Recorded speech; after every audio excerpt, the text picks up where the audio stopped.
Olá, meu povo. Na postagem anterior, nós cons- contextualizamos a Missa dos Quilombos, realizada no Recife em novembro de 1981, a partir das referências colhidas na revista O Continente, produzida na cidade do Recife, que no ano passado, novembro do ano passado, fez uma grande publicação sobre os 40 anos da celebração da Missa dos Quilombos. Hoje nós apresentaremos uma entrevista concedida por Dom José Maria Pires, um dos elaboradores, celebrantes e participantes da Missa dos Quilombos. Nós dissemos anteriormente que ele era conhecido na época como Dom Pelé, que ele era o único arcebispo negro. Eu preciso dizer que ele faleceu em 2017 com 97 ou 98 anos, mais ou menos isso, né? E também eu quero lembrar aqui, para quem quiser se aprofundar nessa temática, tem uma tese de doutorado defendido no programa de pós-graduação em antropologia na Universidade Federal de Santa Catarina, é do Augusto Fagundes. O título da tese é Êxodos Encruzilhadas da Missa dos Quilombos. O Augusto Fagundes foi orientado pela professora doutora Ilka Boaventura Leite, que nós já mencionamos aqui nesse canal quando falávamos da questão da identidade negra, da territorialidade, dos quilombos contemporâneos. Ela foi uma das idealizadoras do NUER, Núcleo de Estudos das Relações Interétnicas em Santa Catarina, do qual eu tive a grata satisfação de fazer parte e aí também ainda sou membro, né, desse núcleo de pesquisa. Então, Dom José Maria Pires, a partir da entrevista concedida a Haroldo Costa no ano de 1982. Na época, Dom José Maria Pires era arcebispo de João Pessoa, capital da Paraíba, e estava com 62 anos de idade. Então ele fala um pouco da trajetória de vida dele e dos percalços do racismo na sociedade brasileira e na sua própria vida. Abre aspas.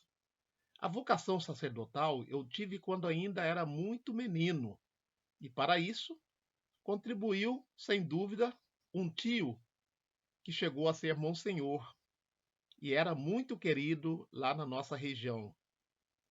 Eu nasci em Córregos, município de Conceição do Mato Dentro, em Minas Gerais, e minha família era extremamente modesta. Basta dizer que meu pai era carpinteiro e minha mãe doméstica. Fui para o seminário provincial de Diamantina com 11 anos de idade e aí obtive toda a minha formação religiosa e humanística. Pelas várias paróquias e dioceses onde trabalhei, nunca notei nenhuma hostilidade pelo fato de ser negro.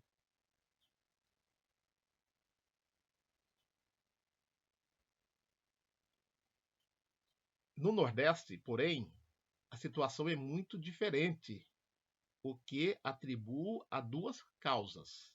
Primeiro, o fato de haver menor número de negros do que em Minas Gerais.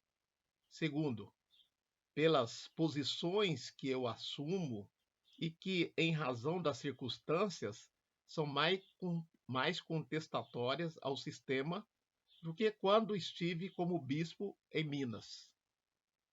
Aqui na Paraíba, por exemplo, volta e meia circulam observações sobre a minha atuação que são vazadas em expressões como bem se vê que é negro. Ou senão, só de uma alma negra se poderia esperar isso. O próprio apelido que eu tenho de Dom Pelé é carregado de diversas conotações e intenções, que vão do carinho com que me chama Dom Helder Câmara, por exemplo, à ironia do tenente Curió. Só uma vez senti realmente que estava sendo prejudicado por ser negro. Foi quando deixei de ser encaminhado para fazer teologia em Roma, em 1936.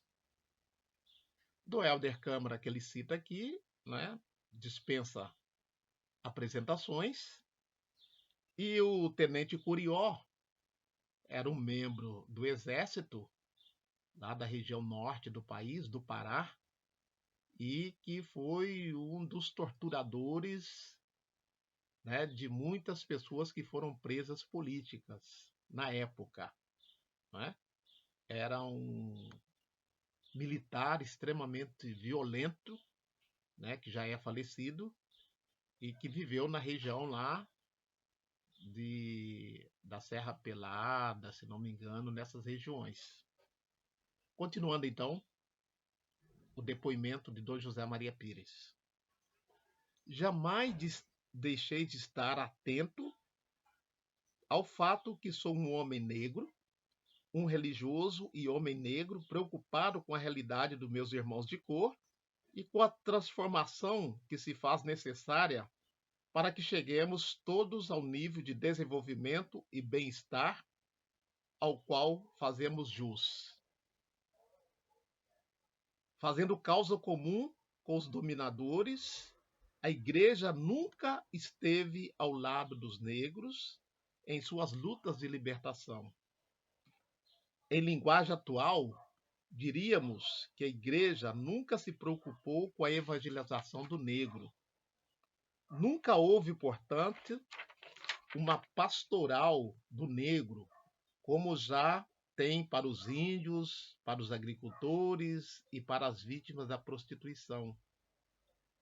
Os negros, sendo os mais marginalizados, mereceriam da Igreja maior atenção. Então vejam a visão do Dom José Maria Pires em 1982. Continua ele. Negritude e escravidão foram de tal modo associados que mesmo sobre os não escravos descendentes de africanos pesavam os preconceitos da classe dominante. Negro ficou sendo sinônimo de inferior, inapto para as funções elevadas e santas, como o sacerdócio ou a vida religiosa. Como graça especial, os mulatos podiam ser recebidos como irmãos leigos nas ordens religiosas. Em artículos mortis, os negros estavam absolutamente excluídos. Outro tanto era prescrito para o ingresso no clero. As constituições primeiras do arcebispado da Bahia incluía como impedimento para o sacerdócio se ter em parte de nação hebreia ou de qualquer outra infecta, ou de negro ou mulato, como se pode ler nas páginas 210 da História da Igreja no Brasil, que também registra esta citação de Capistrano de Abreu. A citação é a seguinte: a mestiçagem como elemento africano era visto como certa aversão e inabilidade para certos postos. Os mulatos não podiam receber as sacras ordens, por exemplo. Daí o desejo comum de ter padre na família para provar a limpeza de sangue. Fecha aspas. Não se pode afirmar que esses preconceitos estejam todos superados. Pelo menos não estavam há 20 anos atrás. Até o Vaticano II havia colégios católicos que dificultavam a matrícula de pessoas de cor e havia congregações religiosas que não aceitavam negros entre os seus membros ou só os aceitavam para tarefas domésticas. No recente Congresso Ecumênico de Teologia, realizado em São Paulo em fevereiro deste ano de 1981, uma religiosa negra americana do Norte me perguntava quantos bispos católicos negros havia no Brasil. E diante da minha afirmação de que só somos 3, ela, admirada, me diz: como é possível? Nos Estados Unidos, os católicos são em número muito menor do que no Brasil. O racismo é mais violento e já existe 5 bispos negros. Então, nós notamos aqui que esse depoimento foi dado em 1981, embora a publicação do livro tenha sido em 1982. Então, esse depoimento foi dado no mesmo ano da realização da Missa dos Quilombos. Continua, então, o Dom Zumbi. Não seria fora de propósito perguntar também: quantos oficiais negros existem nas Forças Armadas? Quantos negros o Itamaraty já admitiu no corpo diplomático em grau de embaixador? Ao invés, são numerosíssimos os negros nos trabalhos mais modestos, na limpeza pública, na agricultura, no operariado sem qualificação profissional, nos bordéis, nas cadeias. Marginalizados na sociedade, eles se tornam frequentemente marginais na sociedade.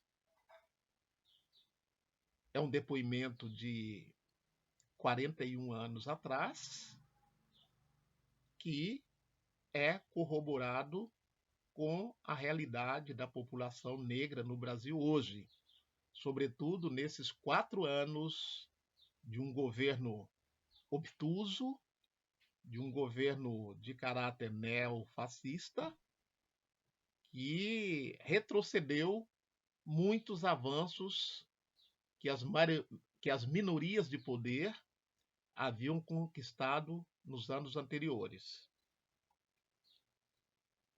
Na sequência do depoimento ou da entrevista, já se esperava que mais dias, menos dias, a Igreja Católica no Brasil iria despertar para o problema do negro, como despertou para o problema do camponês, do operário, do índio, do pescador, da vítima de prostituição. Uma opção preferencial pelos pobres e um compromisso com os oprimidos teria que desembocar na consciência de que um número muito grande de pobres e oprimidos encontram-se entre os descendentes de africanos. Estamos assistindo os primeiros passos nessa tomada de consciência. Começamos por reconhecer nossa culpa passada e queremos acolher com humildade e serenidade as críticas que nos são feitas. Reconhecemos que o ambiente não ajudava a enxergar as coisas com clareza que temos hoje. Não queremos julgar, muito menos condenar pessoas, mas reconhecemos que o passado poderia ter sido bem diferente se a Igreja tivesse tomado uma posição diversa da que tomou. A preocupação de uma pastoral dos negros começou a explicitar-se faz alguns anos, com simpatia demonstrada por bispos e padres em relação ao chamado cultos afro-brasileiros. Antes, essas manifestações religiosas eram condenadas como práticas pagãs e proibidas. Ainda me recordo do zelo de um capitão militar em mobilizar a polícia para dar caça aos terreiros de Xangô. Em cursos de atualização teológica, passou-se a estudar e a ver com respeito as manifestações religiosas de nossos irmãos africanos. Xangô é uma terminologia que se usa no Nordeste, sobretudo em Pernambuco, para o candomblé. Então aqui nós vemos o Dom José Maria Pires, Dom Zumbi, na década de 80, como um dos precursores da Pastoral do Negro, né? Como nós já dissemos anteriormente, foi o celebrante oficial da Missa dos Quilombos, realizada no Recife, em novembro de 1981, como nós mostramos na postagem anterior. É preciso lembrar que nós estamos aqui no ano de 1981. Em 1988, 7 anos após, foi celebrada, rememorada o centenário da abolição. 1988 foi o centenário da abolição da escravidão no Brasil. Foi o ano da publicação da Constituição, denominada por Ulisses Guimarães como a Constituição Cidadã. Foi nessa Constituição que nós conseguimos alguns avanços com a temática indígena, africana, afro-brasileira e das minorias de poder. Foi nessa Constituição que ficou consagrada a temática quilombola. E também em 1988, a Igreja Católica teve como lema da campanha da fraternidade: eu ouvi o clamor deste povo. Esse foi o lema da campanha de fraternidade de 1988, em desdobramento, na minha opinião, ao que tinha acontecido em 1981, a iniciativa da Missa dos Quilombos. Então eu vejo a campanha da fraternidade de 88 como um desdobramento do processo que teve, vamos dizer assim, um encaminhamento há 7 anos antes. Se bem que, a princípio, o tema da campanha da fraternidade de 88 era ouvir o clamor desse povo negro. Mas, na hierarquia da Conferência Nacional dos Bispos do Brasil, deliberou-se que não deveria se dar ênfase, ou deveria se evitar dar ênfase à questão negra. Então ficou apenas ouvir o clamor desse povo. Então vejam um tanto a resistência em pronunciar, né, a preferencial pela temática negra, quando em outro momento não se teve tanta dúvida nos títulos como a temática indígena, como a temática ecológica, como a temática da fome. Então, algumas resistências ainda dentro da hierarquia da Igreja Católica em abraçar incondicionalmente a temática negra. Então, nós estamos acompanhando a experiência vivida pela Pastoral do Negro, na pessoa do arcebispo de João Pessoa, Dom José Maria Pires, inicialmente identificado como Dom Pelé, como ele mesmo mostrou no seu depoimento, e posteriormente ele assumiu, vamos dizer assim, a identidade, né, ou se autonomeou Dom Zumbi, simbolizando o seu apreço pela causa negra no âmbito da religiosidade. Então nós estamos nesse mês da consciência negra apresentando várias temáticas relacionadas com a população negra no Brasil. Falamos de futebol, estamos falando de religiosidade, né? E vamos continuar durante esse mês trazendo a vocês essas abordagens. Agradecemos aqueles que estão nos assistindo, nos acompanhando, sugerindo, divulgando o canal Africanidades Conectadas.